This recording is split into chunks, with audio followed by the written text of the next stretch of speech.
Hujan turun deras malam itu. Lampu taman di depan rumah modern kami memantulkan cahaya kuning pucat di jalan yang basah. Aku berdiri di teras, menahan dingin yang menusuk tulang. Di depanku, koper kecil berisi pakaian tergeletak di lantai. Arman, suamiku, baru saja melemparkannya keluar rumah. Sejak kecelakaan itu, sejak kakiku tidak lagi bisa berjalan normal, sikapnya berubah drastis. Rumah ini bukan tempatmu lagi, katanya dingin. Aku menatapnya tak percaya. Arman, kita menikah 5 tahun. Dia hanya menutup pintu keras.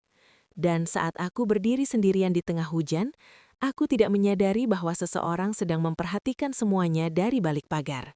Ketika aku mengambil koperku, sebuah suara serak memanggil. Nak, aku menoleh. Di bawah lampu jalan berdiri seorang pengemis tua. Rambutnya kusut, pakaiannya lusuh, dan tubuhnya tampak rapuh. Namun yang aneh, matanya sangat tajam. Ia tidak menatapku dengan iba seperti orang lain. Ia justru menatap rumahku, rumah yang baru saja mengusirku. Rumah itu menyimpan banyak rahasia, katanya pelan. Aku mengernyit. Maksudmu apa? Ia hanya tersenyum samar, seolah mengetahui sesuatu yang tidak ku ketahui. Dan sejak saat itu, perasaan tidak nyaman mulai tumbuh di dalam hatiku. Pengemis itu mendekat perlahan sambil merogoh kantong plastiknya. Tangannya gemetar ketika mengeluarkan sesuatu kecil berwarna hitam. Sebuah kunci. Ia menyerahkannya kepadaku. Aku menatapnya bingung. Kenapa kamu memberiku ini? Ia menatap langsung ke mataku. Karena hidupmu dalam bahaya. Aku hampir tertawa mendengar kata-kata itu. Bahaya? Yang berbahaya hanya kenyataan bahwa suamiku baru saja mengusirku dari rumah sendiri. Namun, pengemis itu menambahkan sesuatu yang membuat bulu kuduku berdiri. Kunci itu akan membuka sesuatu yang selama ini disembunyikan darimu. Aku masih memegang kunci kecil itu ketika pengemis itu kembali berbicara. Jangan percaya siapapun di rumah itu. Aku menatapnya heran. Termasuk suamimu. Jantungku berdetak lebih cepat. Bagaimana mungkin orang asing tahu tentang Arman? Sebelum aku sempat bertanya lagi, pengemis itu melangkah mundur ke kegelapan jalan. Hujan semakin deras. Aku berdiri di sana, menggenggam kunci misterius yang terasa semakin berat di tanganku. Untuk pertama kalinya malam itu, aku merasa bukan hanya kesepian. Aku merasa diawasi. Dalam perjalanan menuju halte, pikiranku melayang ke hari kecelakaan itu. Hujan juga turun saat itu. Aku sedang mengemudi pulang dari kantor, ketika tiba-tiba sebuah trek menabrak mobilku dari belakang. Semuanya terjadi begitu cepat. Kaca pecah, mobil berputar, dan dunia menjadi gelap. Ketika aku sadar di rumah sakit, dokter mengatakan aku beruntung masih hidup. Namun, saras di kakiku rusak. Sejak hari itu, aku berjalan dengan pincang. Saat itu, aku percaya itu hanya kecelakaan biasa. Tapi kata-kata pengemis tadi membuatku mulai bertanya, bagaimana jika itu bukan kecelakaan? Keesokan malamnya, aku kembali diam-diam ke rumah. Kompleks perumahan itu sunyi. Lampu rumah kami mati. Arman belum pulang. Tanganku menggenggam kunci hitam yang diberikan pengemis tua itu. Aku tidak tahu apa yang akan kutemukan. Namun ada sesuatu di dalam diriku yang memaksa untuk mencari tahu. Aku membuka pintu belakang dengan kunci cadangan. Rumah terasa berbeda malam itu. Sunyi, terlalu sunyi. Seolah rumah itu menyimpan sesuatu yang selama ini bersembunyi di balik dindingnya. Aku berjalan pelan menuju dapur. Saat lampu ponselku menyapu lantai, sesuatu menarik perhatianku. Ada garis samar di lantai kayu. Aku berlutut dan menyentuhnya. Itu bukan retakan. Itu pintu kecil. Aku tidak pernah melihatnya sebelumnya. Pintu rahasia di lantai dapur. Di tengah pintu itu ada lubang kunci kecil. Tanganku gemetar ketika menyadari sesuatu. Ukuran lubang itu sama dengan kunci yang diberikan pengemis tadi. Aku menelan ludah. Apapun yang ada di bawah sana, Arman jelas tidak ingin aku mengetahuinya. Aku memasukkan kunci itu. Klik. Pintu terbuka perlahan. Di bawahnya ada tangga sempit menuju ruang gelap. Bau lembab naik ke atas. Aku menyalakan lampu ponsel dan mulai turun perlahan. Setiap langkah terasa semakin berat. Seolah instingku memperingatkan untuk berhenti, namun rasa penasaran lebih kuat. Ketika aku mencapai dasar tangga, cahaya ponselku menyapu ruangan kecil itu. Dan apa yang kulihat membuat tubuhku membeku. Dinding di depanku dipenuhi foto-fotoku. Puluhan, mungkin ratusan. Aku melangkah mendekat. Semua foto itu adalah aku. Di kantor, di supermarket, bahkan di taman. Beberapa foto jelas diambil tanpa sepengetahuanku. Ada juga dokumen rumah sakit, catatan medis, laporan kecelakaan. Semua tentang aku. Arman duduk di ruang tamu rumah kami. Di depannya ada seorang pria yang tidak kukenal. Suara mereka terdengar jelas. Asetnya akan menjadi milikmu jika dia meninggal, kata pria itu. Arman mengangguk. Dan kecelakaan kemarin?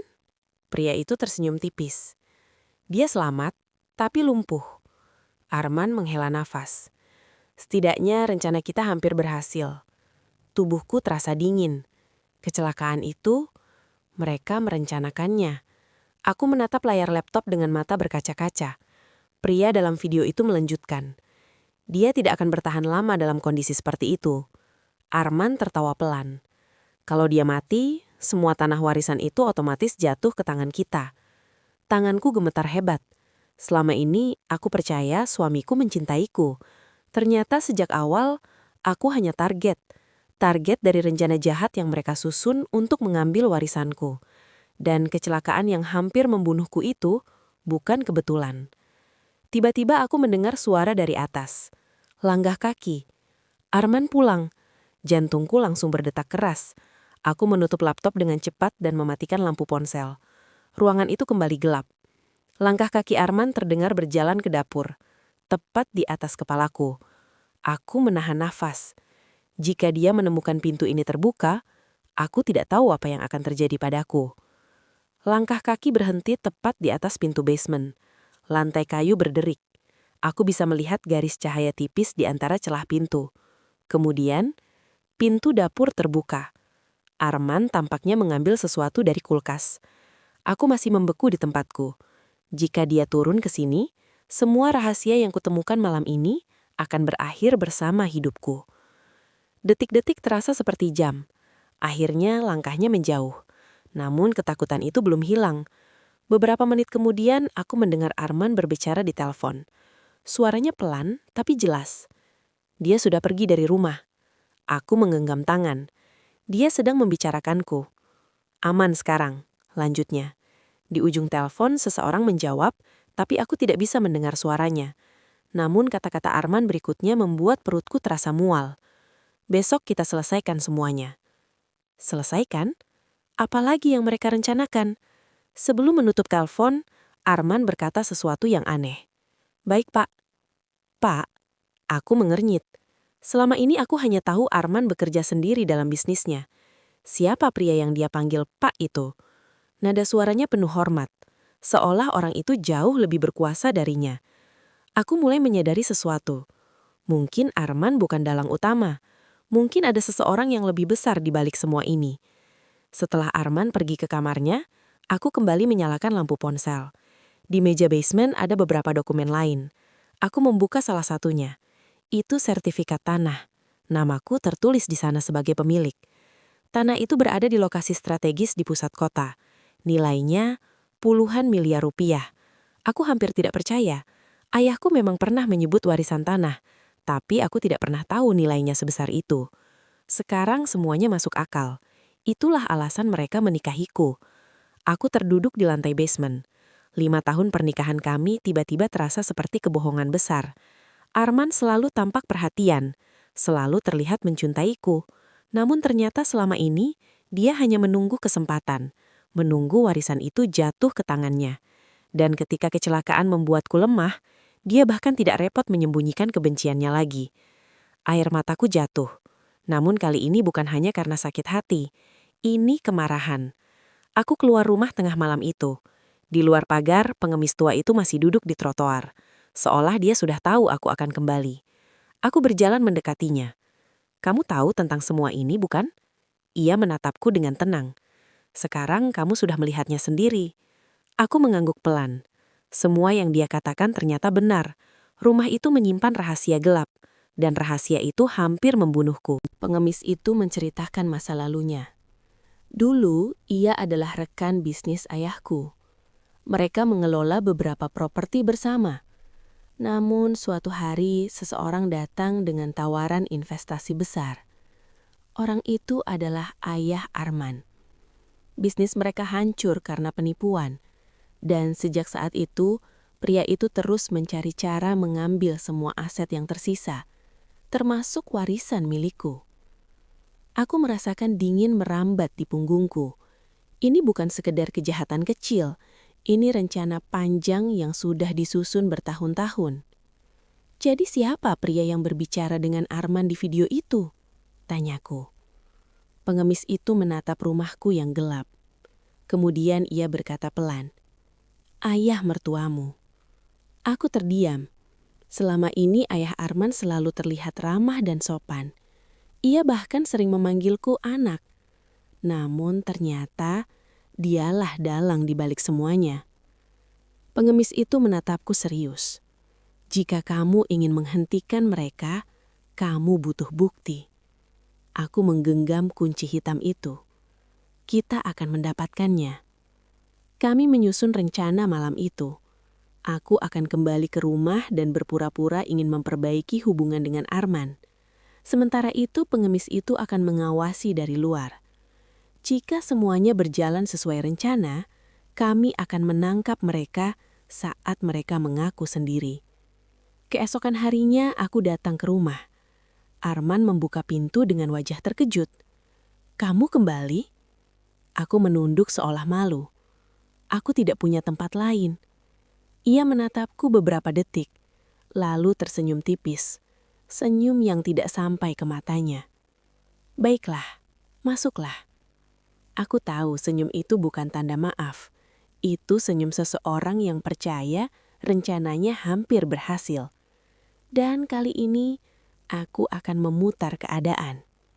Malamnya sebuah mobil hitam berhenti di depan rumah. Ayah Arman turun dari mobil.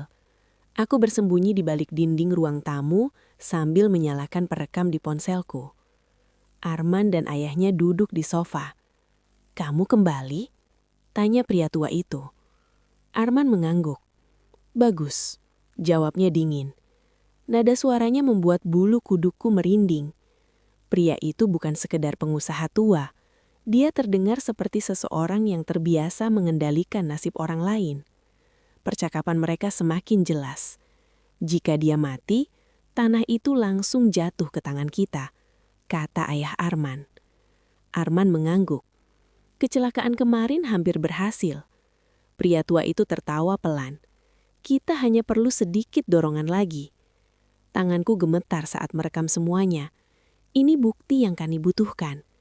Namun aku juga sadar, jika mereka menemukanku sekarang, aku mungkin tidak akan keluar dari rumah ini hidup-hidup. Aku keluar dari persembunyian. Tidak perlu dorongan lagi. Mereka berdua langsung menoleh kaget. Aku mengangkat ponselku. Semua sudah terekam. Arman berdiri dari kursinya dengan wajah marah. Ayahnya justru tersenyum tipis. "Anak bodoh," katanya pelan. "Apa kamu pikir kami akan membiarkanmu pergi dengan bukti itu?" Tiba-tiba aku menyadari sesuatu. Aku berdiri sendirian di ruangan itu, dan pintu keluar berada di belakangku. Ayah Arman menunjuk ke belakangku. Aku menoleh. Arman berdiri beberapa langkah di belakangku. Di tangannya ada pisau dapur. Matanya dingin. "Maaf," katanya tanpa emosi. Saat itu aku benar-benar percaya hidupku akan berakhir di ruangan itu. Namun sebelum Arman sempat bergerak, pintu depan tiba-tiba terbuka keras. Beberapa polisi masuk ke rumah. Di depan mereka berdiri pengemis tua itu. "Polisi!" teriak salah satu petugas. Arman menjatuhkan pisaunya. Ayahnya mencoba berdiri, tapi polisi sudah lebih dulu menangkapnya. Aku berdiri terpaku. Pengemis tua itu menatapku dan mengangguk kecil. Ternyata selama ini dia sudah menghubungi polisi dan menunggu bukti yang kami rekam malam ini. Rencana mereka akhirnya berakhir.